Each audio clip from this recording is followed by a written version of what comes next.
Hello everyone from Molly, Bretagne, still. I am sitting here in my house with my boat and just recording episode number 002. Today we're talking about why I use open source software, what open source software to use as a small creator, what is the least shitty software that there is, especially for Linux users. I got you covered. So let's get into it. Worst things first, what to do if you don't have Photoshop. So I use GIMP, obviously, the Linux Photoshop. You can also use it on Windows.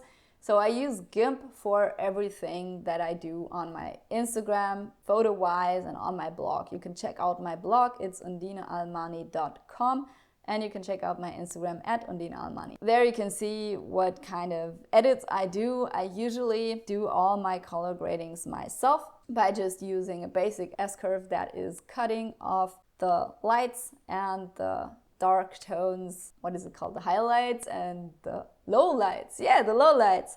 So I'm cutting off the lowlights from below and I'm cutting off the highlights from above, unless you have like a sky, because you want to see a little bit of fluctuation in value in the sky, right? So I actually come from a background of digital image processing. I have some experience in that. I've done some digital image analysis, Fourier transformation stuff, that kind of technical thing. I actually had that in university and worked with that quite a bit, mostly in MATLAB, but also other software where I analyze images. Digital imaging processing is what it's called. So, and I really like the mathematical aspects of that, but I'm not going to bore you with it unless you want to know. But the important thing is that you should be familiar with this hue, saturation, and value curve set that you have in any editing software. So if you master that curve, you will really not have a problem with any kind of editing software.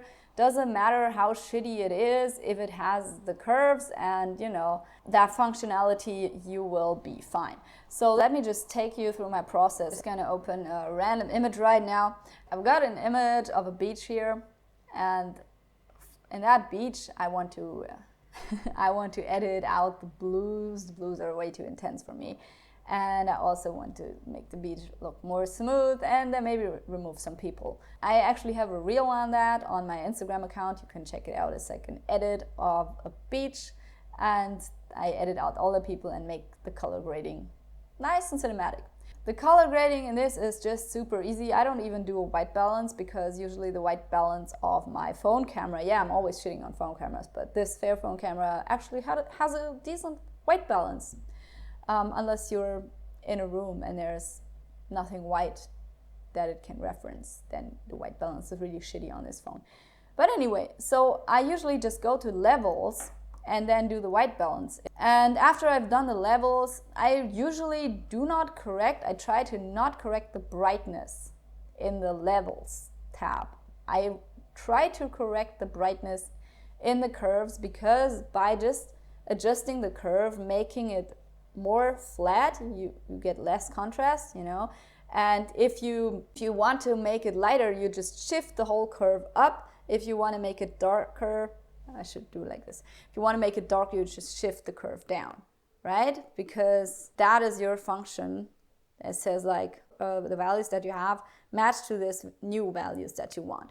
So you want your new values to be brighter, and you have to lift it up. If you want your new values to be darker, all of them as a whole, you have to shift the curve down. If you don't have the right Fingerspitzengefühl, as we say in German, like the right feeling for it yet, because you're not a seasoned creator, right?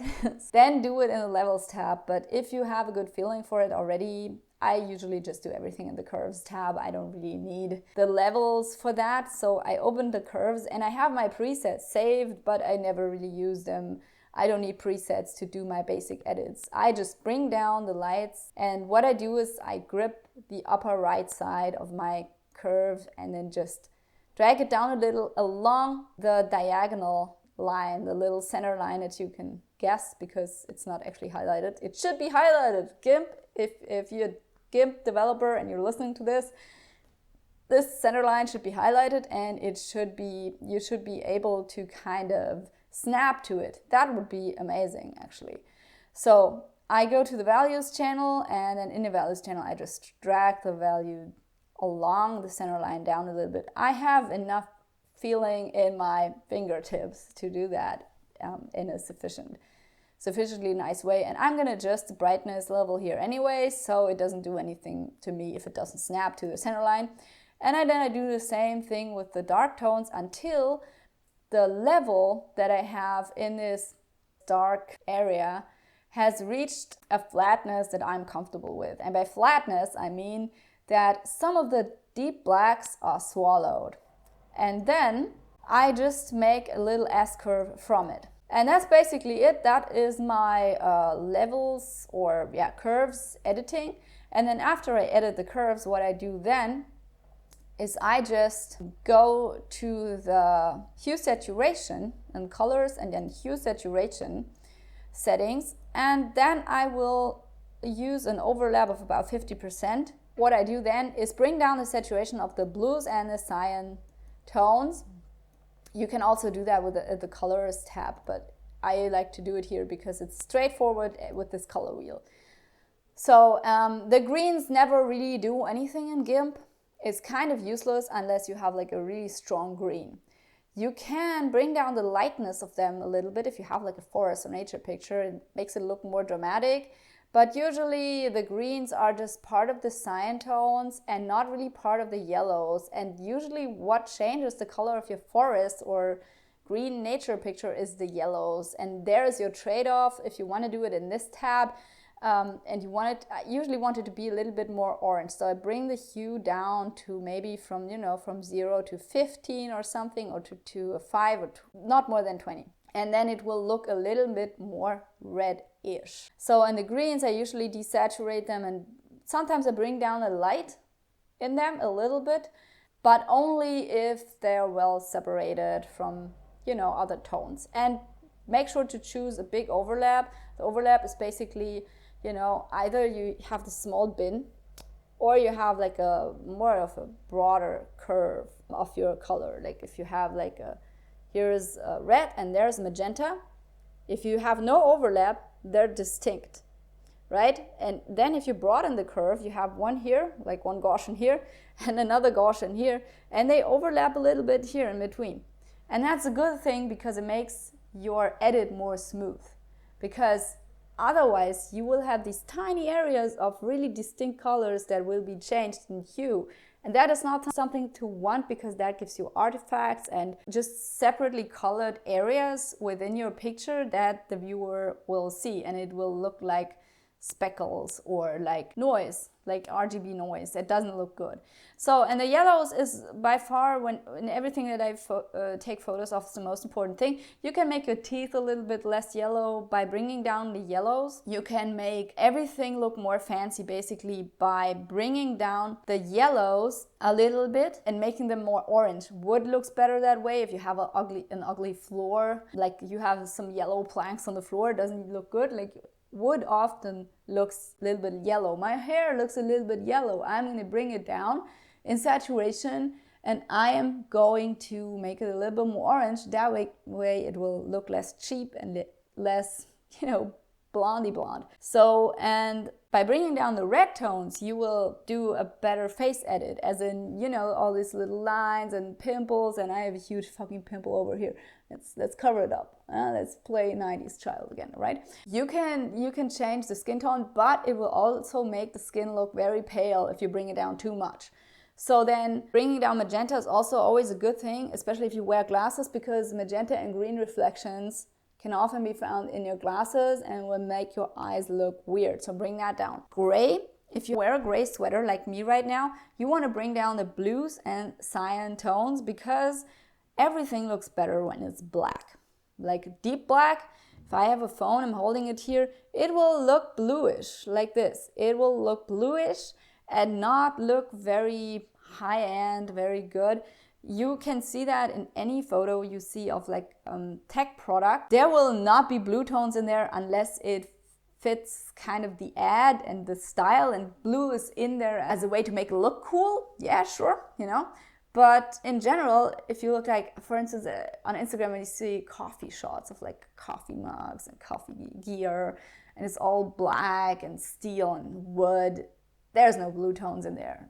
It looks fancier already if you take out the blue tones. That is my number one trick for editing pretty shots of anything. Like it always works. I always take out the blue tones unless it's necessary to have blue tones in there. And don't feel sad about it. Like in the beginning, I felt sad about it. I thought like, but it's a little bit bluish and that's not real. It looks way too good now. Don't feel guilty for that kind of crap. You want it to look good. Everyone does it. Editing is an art and you want to be an artist, not just somebody who takes snapshots, right?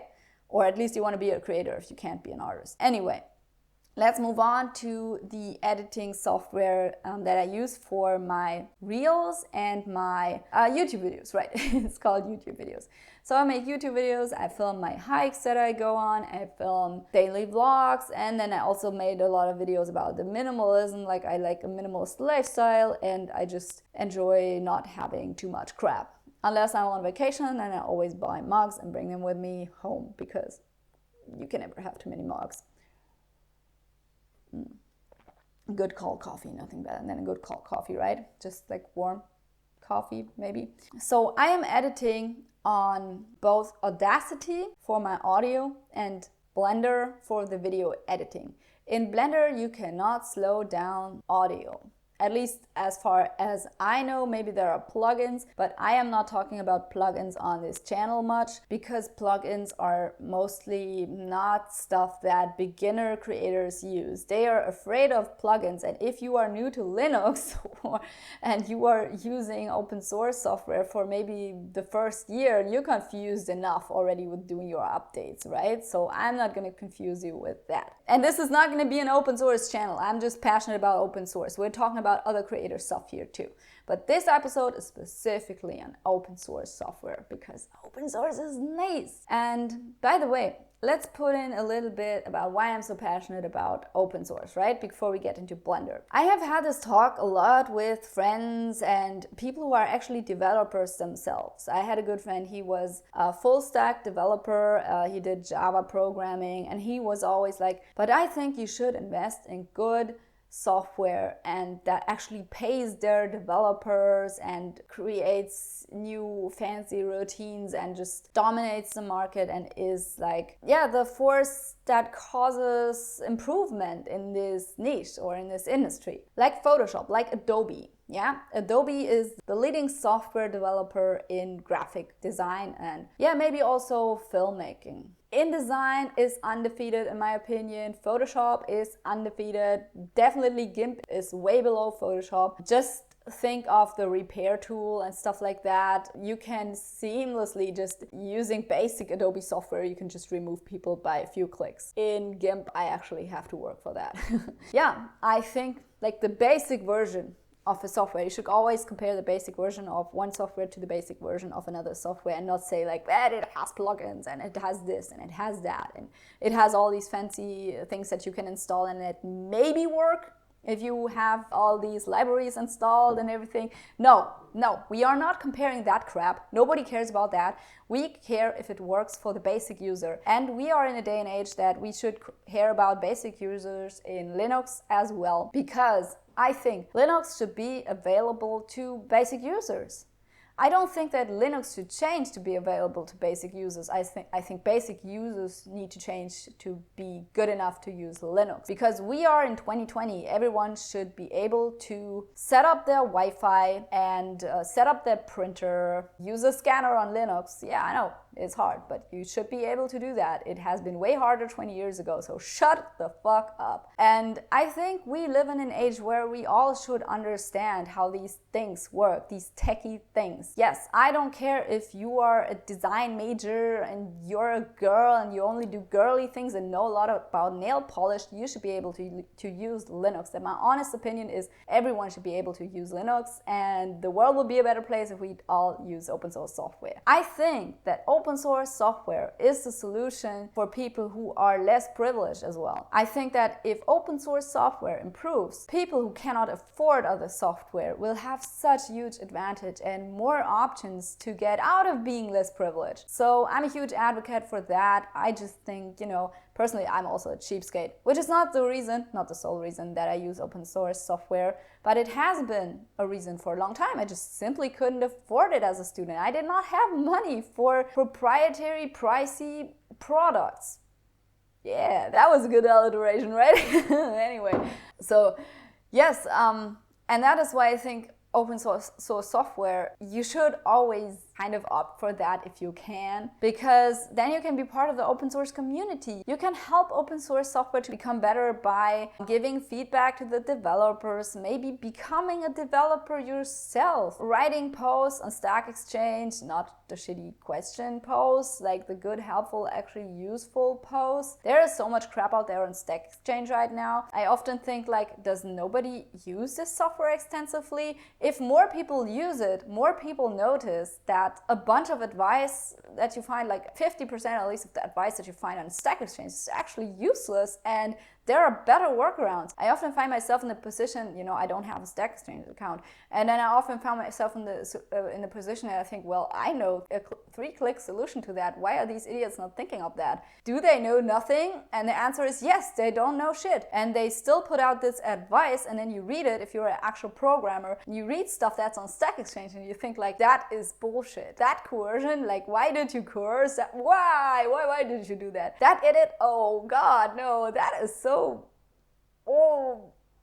in German we say moving the church around the village. It's a chore, it's dumb, don't do it. So this always is so fascinating to me. I never really understand why, maybe it is just because the open source community is still too small, or maybe it's because it is too big. Let me know in the comments on YouTube. If you're a viewer, you can always watch this podcast on YouTube. You can watch it also on podcast platforms, I guess.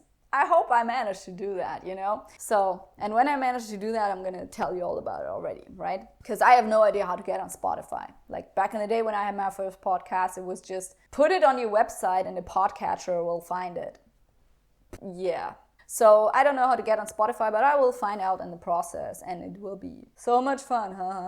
Anyway, back to open source software. So I think it's a solution to this gatekeeping of technology that is done by huge companies like Adobe. Like, if all the developers go there because they earn more money there and they do the awesome shit there, and the open source software then gets crappy because nobody supports it, nobody donates to it, nobody writes reports and gets in contact with the developers, then the open source software does not improve. But actually, in the history of open source software, it has happened multiple times that there were open source products that were better than the commercial options. I am using one right now. I'm recording on Audacity. Does it crash 1 time out of 10? Yeah. Do I know why? Maybe because I've spilled water over my computer 2 years ago, and sometimes it just crashes randomly because some circuit in there is not quite recovered yet and never will, and I'll never find it. Maybe it's because of that, but I actually haven't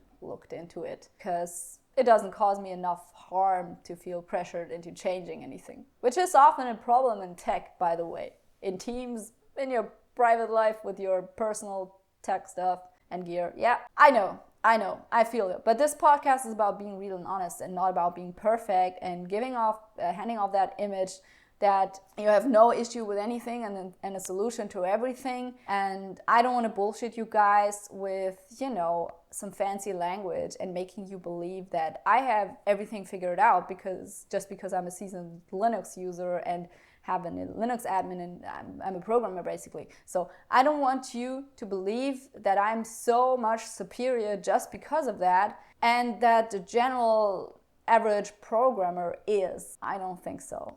I think they hand off that image and they make you believe that, but we're just good at giving elaborate talks. We learn that in meetings pretty early on.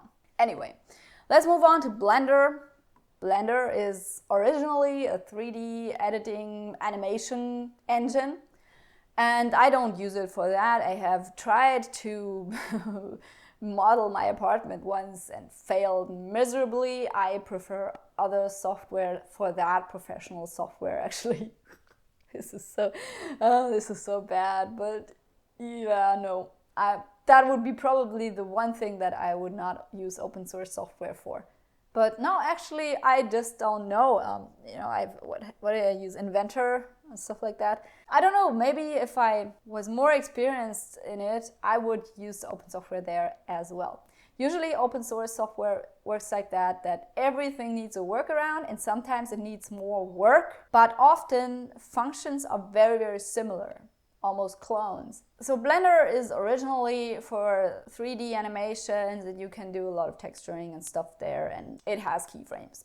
So anyway, I'm not interested in that, although keyframes and masking options are important for a filmmaker. For instance, if you want to blur out the license plates of your car, which I've done in my videos, and you want to do that thoroughly and nicely and not like with a sharp cutoff around the plate, you want to feather it out a little bit, you can do that masking in Blender, and it's kind of buggy, just so you know. But there are good tutorials out there on that. There are very good Blender tutorials available on YouTube. I can only recommend to get into it, because if I have made one mistake, then it's not understanding keyframes early on. Keyframes, that is what you need to do a speed ramp, as in when a video slows down and it gets faster again. Transitions, just basic stuff like color grading as well. I was so afraid of this taking too long, actually, not making mistakes. I'm not afraid of making mistakes, but I was afraid that this would take me so long that it would not be worth it. But trust me, it is. It takes maybe 2 or 3 days to understand all of it, and it takes maybe 2 or 3 weeks to remember it. And even I have to look up certain things again and again in Blender, because it's not intuitive. It's not as intuitive as a proprietary software. It's not intuitive at all, in my opinion, to use Blender. Blender is one of the worst editors, for sure, but it's free.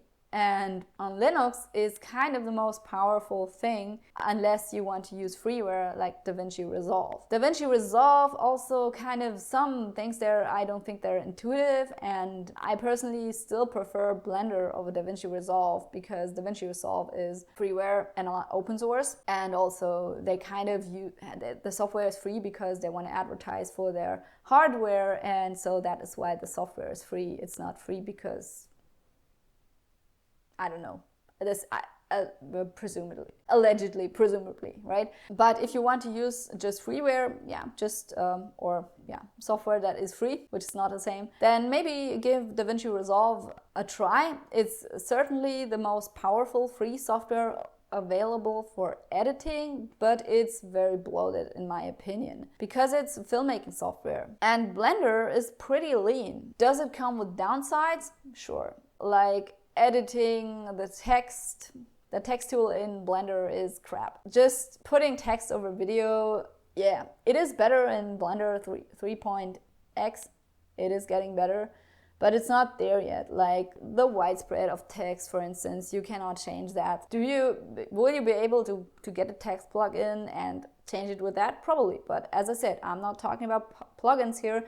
I don't care about that. I care about basic functionality that is available to the basic user, because that is the most relevant. The other stuff is not the most relevant. On the other hand, don't shy away from using plugins. If you really want some functionality, don't shy away from using a plugin. Never, right? Try it, secure your installs somehow. I use Blender standalone installs, so I don't use my Blender installed on the system. Actually, I have it installed in a directory standalone, and I have multiple versions running parallel. Because, sometimes if you fuck up a version, you can always revert to another version. Or if you have a file that is only compatible with a certain version, you can use that old version, for instance, if you want to re-edit an old video. Usually, the newer versions are downward compatible, so they can open old files, but the old versions cannot open files that were generated in newer versions of Blender, which is also an issue. So yeah, and if you have saved then your old file with the new version of Blender, you can never edit it again with the old version of Blender. And sometimes you might also just need a while to adapt to a new version of Blender. If they bring a lot of updates at once and you're like, oh, I hate all these updates, I'm not there yet. You want to use your old version a little bit. But if your system has already updated itself, stuff and you have accidentally updated your Blender version, you don't have access to the old version then anymore, and then you can't be sentimental, right? So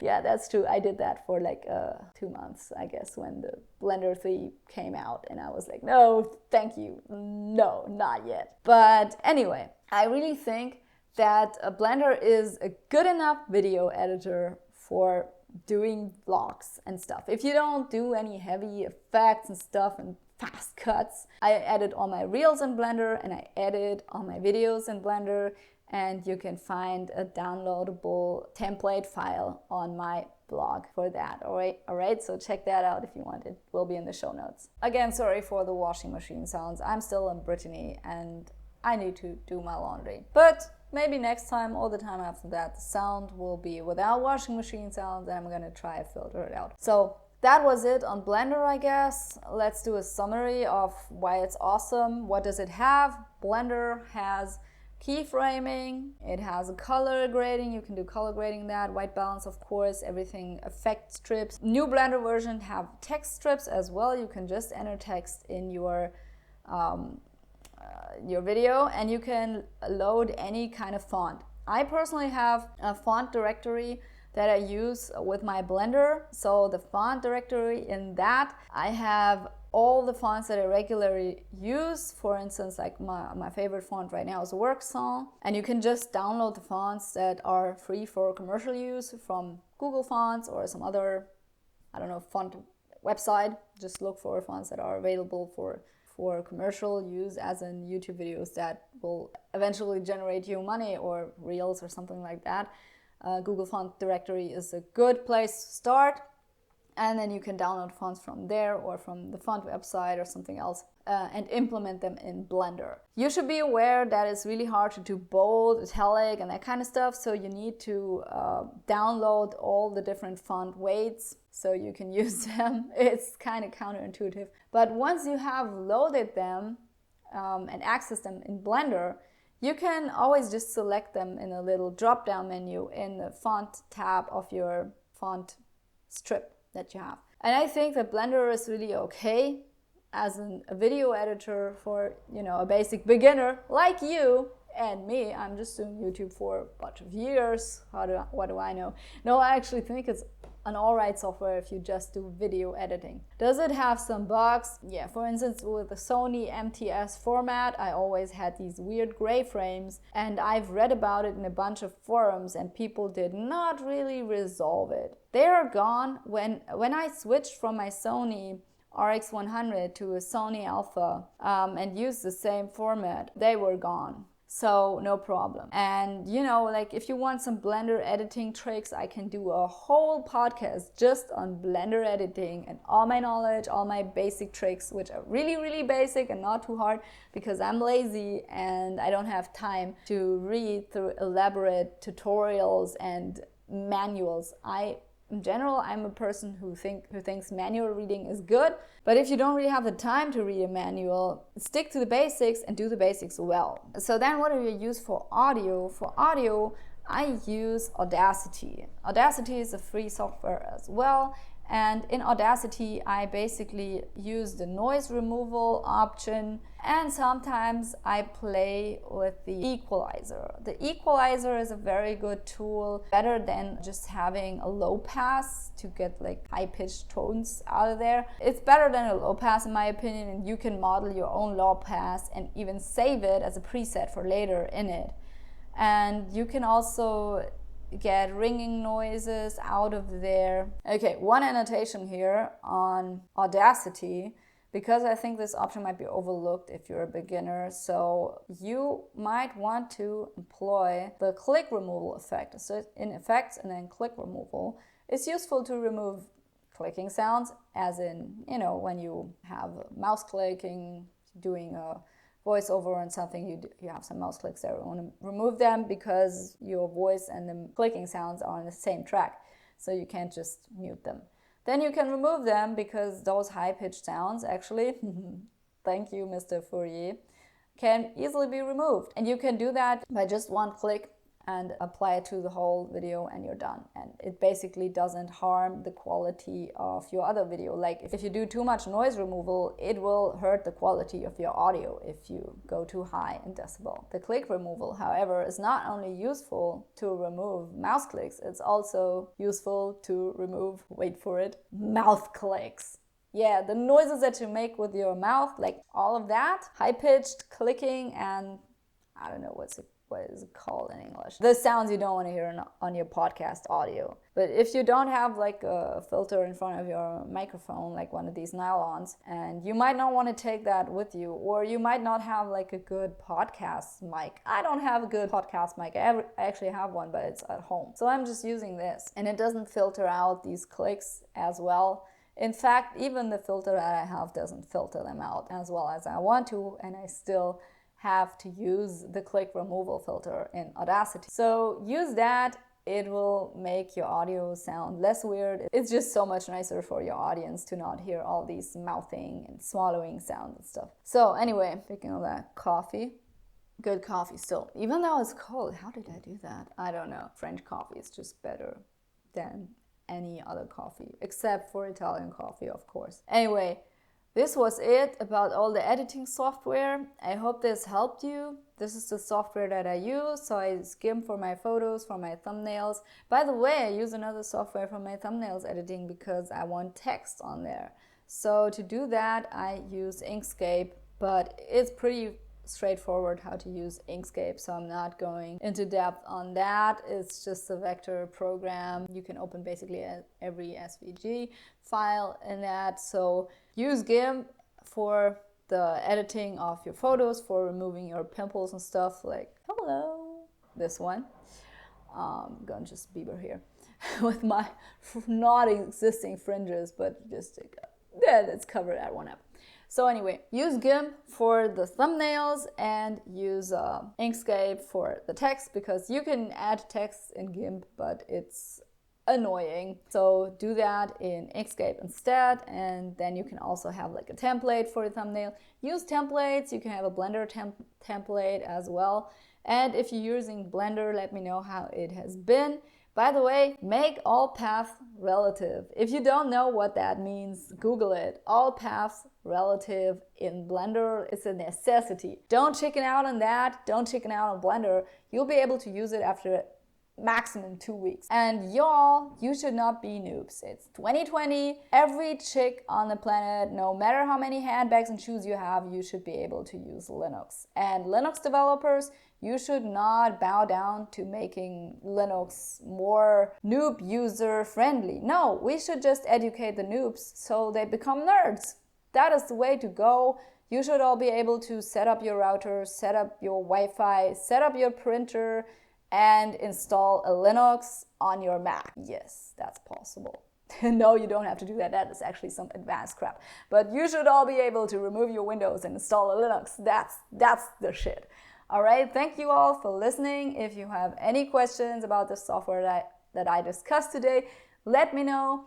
And if you like the podcast, then please give me a review on some platform, I guess. Spotted things, boom, Spotify, and the other stuff that I don't know. Apple? No. Am I going to publish this on Apple Podcast? I have no idea if that's even possible if you're a Linux user. They probably hate me. So maybe not. Let's see if it's going up there. It's going up first on YouTube. It's always going to be first on YouTube because I need those sweet clicks and ad revenue. So you're helping me out with your ad revenue and watching the ads already. Thank you so much for doing that. If you want to help me even more, comment on YouTube or give a nice review. And if you are totally crazy, then follow me on Instagram. It's @UndineAlmani. Or you could also follow my WordPress blog. If you have a WordPress login, come on my blog, undinealmani.com. And that's it.